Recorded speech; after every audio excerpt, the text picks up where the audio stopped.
Every home keeps secrets.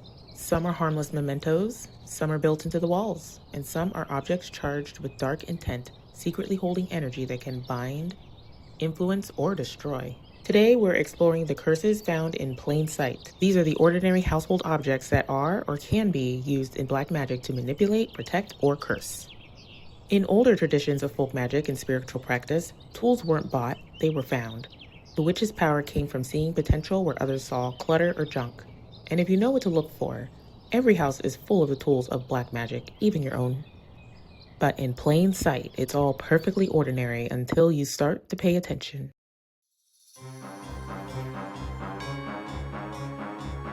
Welcome to the Holloway residence, a 4-bedroom, 3-bath country Tudor on 1.5 acres, tucked away along a quiet rural stretch. It's just your average home, or at least that's what it wants you to think. Let's take a little tour, shall we? Here, besides a pile of wood and a rusted bicycle, sits a dog's bowl and a bone. Animal bones have been used in black magic practices for centuries.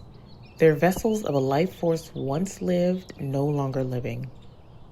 In cursing or binding work, bone acts as a medium between flesh and spirit. It remembers vitality, so when charged, it carries commands across that threshold. Traditionally, small bones from birds or rodents were kept in small pouches or jars as messengers, while larger bones were carved or inscribed. Witches and energy workers would even anoint them with oils, blood, or graveyard dirt to awaken the spirit inside. This is magic in its rawest form. The bone holds the energy of the spell, keeping it alive for as long as the bone itself is in existence. As we move along the side of the house, past the pile of wood and the bicycle, we come to a rose bush. The rose itself is Venetian. It represents love, beauty, seduction, but its thorns, that's Mars. Thorns are dualistic. They carry energy both for protection and for pain. They're sharp enough to guard a threshold, but equally potent for cursing. Think, pricking something to draw a drop of blood before sealing a spell. In traditional black and folk magic, rose thorns are often collected and carried as protective charms, buried at thresholds to repel unwanted attention, or added to powders or small bags to amplify the potency of a binding or revenge spell. They're a common ingredient in love or hex workings because they combine attraction and danger, desire with consequences. Roses and thorns together make a potent love hex material. The dirt underneath this bush can be used in hoodoo or other root work traditions. Collecting dirt from places of significance, whether it's a crossroads, a church, a burial ground, the site of a significant event, or beneath certain plants, can give a spell a physical link to that energy where the dirt lies. Dirt can hold the memory of battle, pain, defense, impurity, or certain ancestral or spiritual energies. As we walk past these rose bushes towards the backyard, we come to a tangle of barbed wire and nettles, growing thick and stubborn, sharp enough to make you think twice before touching. Barbed wire and nettles, 2 different languages saying the same thing: stay out. Barbed wire is modern iron magic used as a literal line of defense. In curse work, iron restrains and traps energy. It binds restless spirits or enemies. Wrap a name paper, a lock of hair, or a photograph around a piece of barbed wire, and you've effectively tied someone to their own hostility. Nettles sting but purify. In older European magic, they were boiled to drive away ghosts or ground into powders to return harm to the sender of it. Pair nettles with barbed wire and it creates a fierce spiritual boundary, like an energetic and protective wall that bites back. And here we have the spider web, a delicate architecture of entrapment.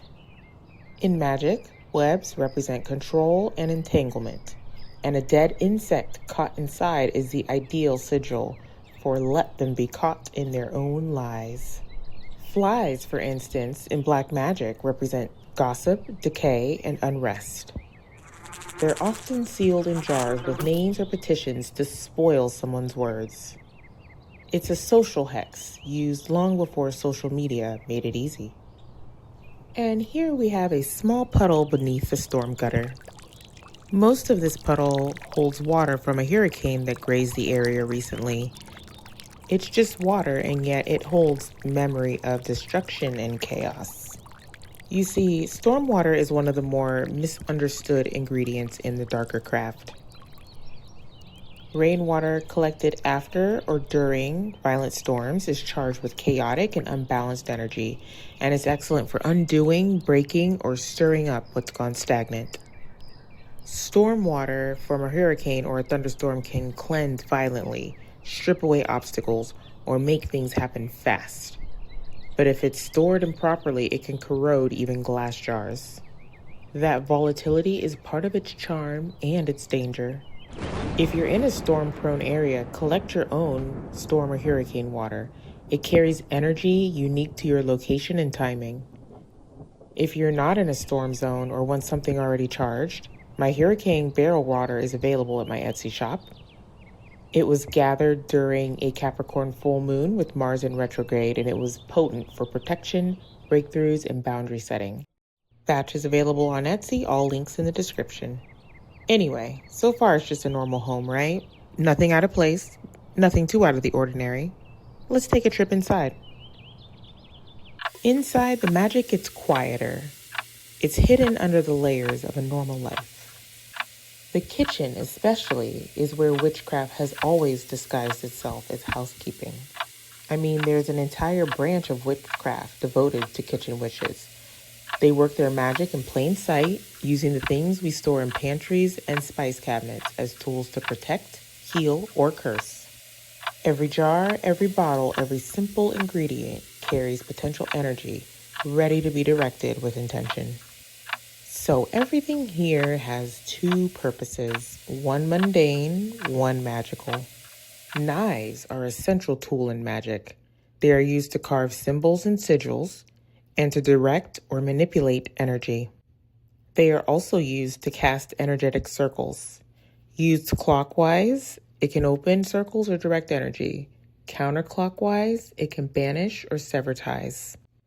Knives are also used to ward off unwanted energies through strategic placement, like underneath a bed or above a threshold, or can be used to bring harm by piercing through a representative object of the target. It's one of the simplest ritual tools. It's an extension of the will. Lemon, sometimes known as a cleanser, but mainly known as a souring agent in magic. It's used to sour affection, luck, or fortune. It can neutralize charm and generate caustic, bitter environments.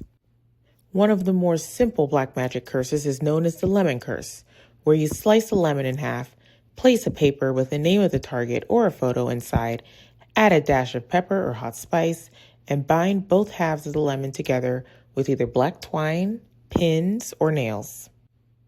Some classical variations of this lemon hex also call for leaving the lemon underneath a car or a porch or placed on the property.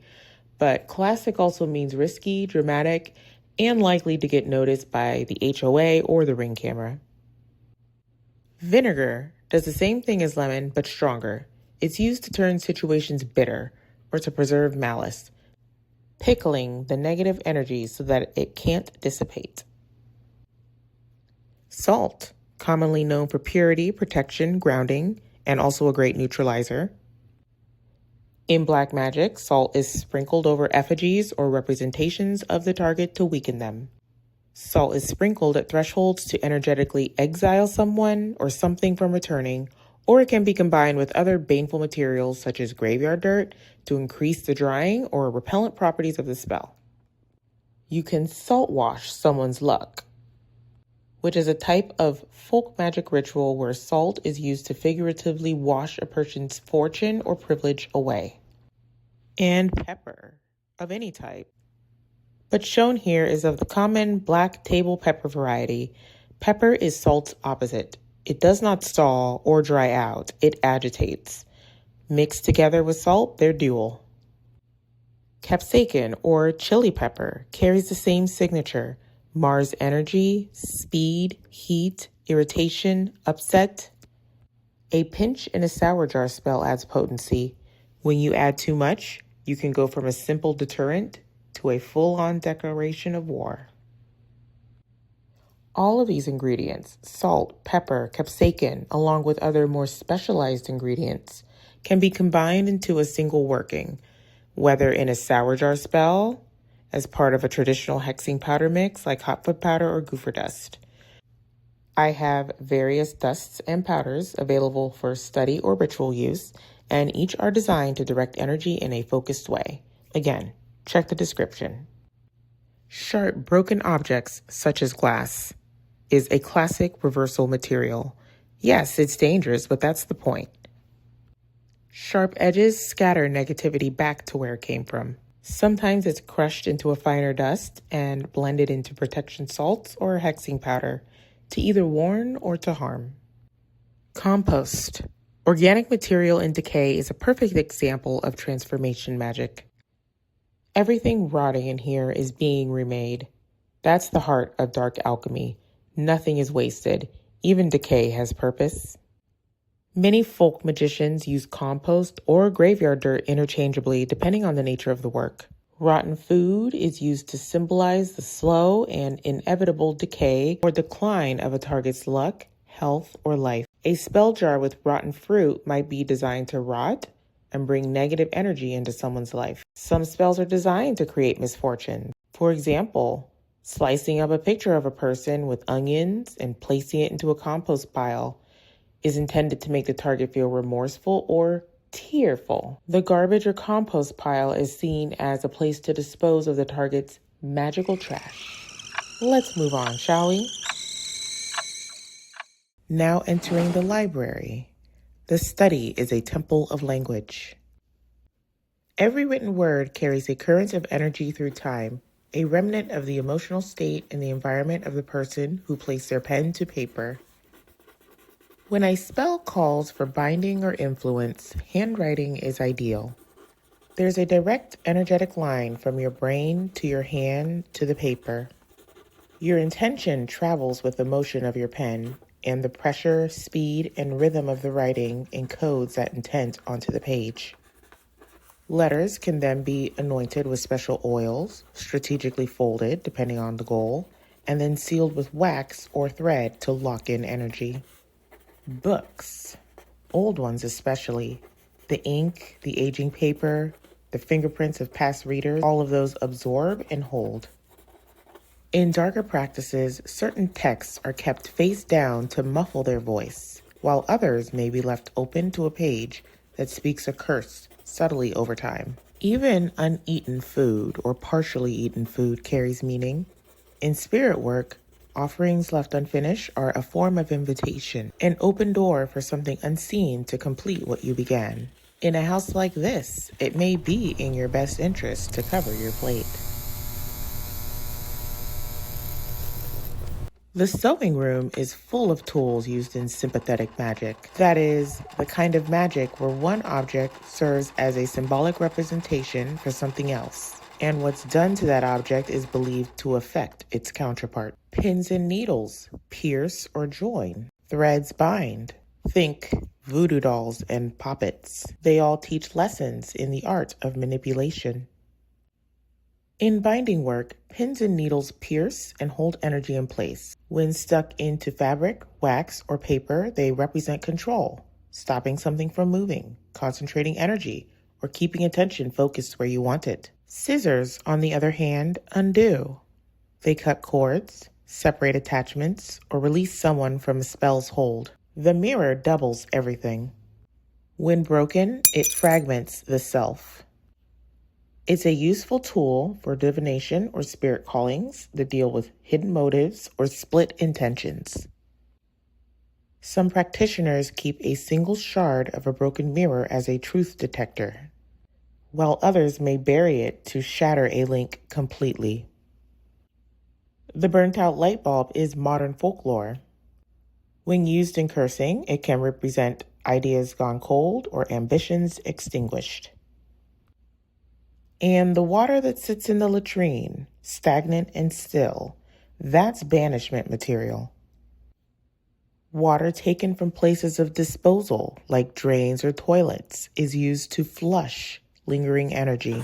It's unpleasant, but sometimes the cleanest outcome requires a little filth. In some baneful workings, items can be dispensed into the toilet and literally flushed down into the sewers to carry away the target's influence or energy.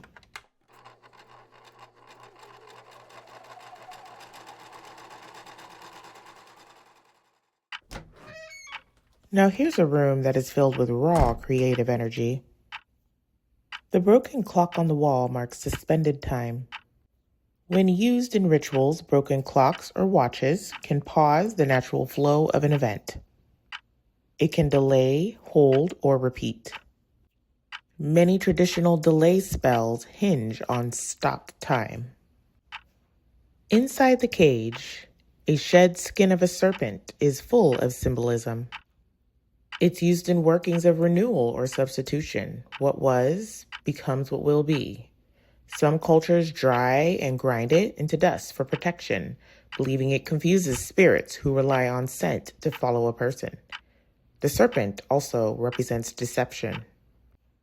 Snakeskin is a classic ingredient in black magic, and you can find more information about its use in a curated kit linked in the description below.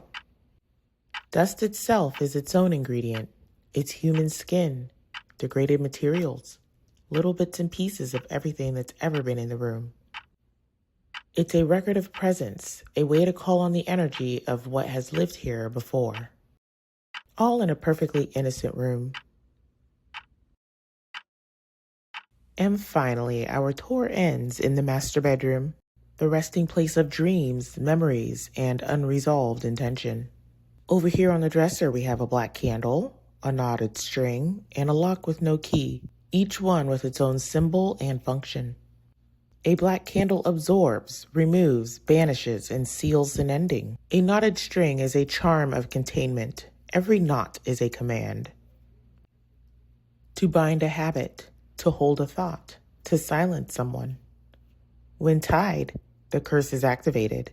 When untied, the spell is released. The padlock with no key, a symbol of permanence, closure. Writing a petition, sealing it in a small container, locking it, throwing away the key. Or keep the key to reverse the working. Or hide the key, bury it, destroy it. Photographs capture a moment and keep it frozen in time. In magic, they act as a direct link to the subject. You can write on a photo, anoint it with a special oil, cut it up, or include it in a spell jar. The image itself holds energy, allowing the working to influence the person or the situation that it depicts. Clothing with hanging or loose threads speaks to unraveling fate. Pulling a thread from a piece of clothing connects directly to the wearer of that clothing. That thread can then be used for workings involving influence, binding, transformation. You can tie the thread into knots, place it in a charm, or combine it with other ingredients to direct intention towards the person that it came from. And the shoes, once in motion, waiting for motion. In sympathetic magic, shoes carry the wearer's energy, imprinting patterns of movement and intention. By repositioning shoes, you can symbolically guide someone towards or away from you. You can tie knots in shoelaces, place charms inside, or leave them in a specific location to influence travel, luck, or behavior.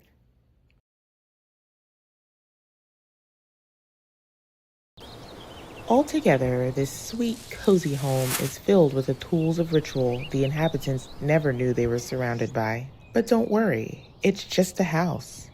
A very normal, slightly cursed house. If you'd like to explore the darker side of the mundane, my Black Magic ingredient kit is linked in the description below. Think of it like a field guide in a box. It contains goofer dust, rusty nails, and other ingredients for protection, reversal, or the occasional moral crisis. Thanks for watching.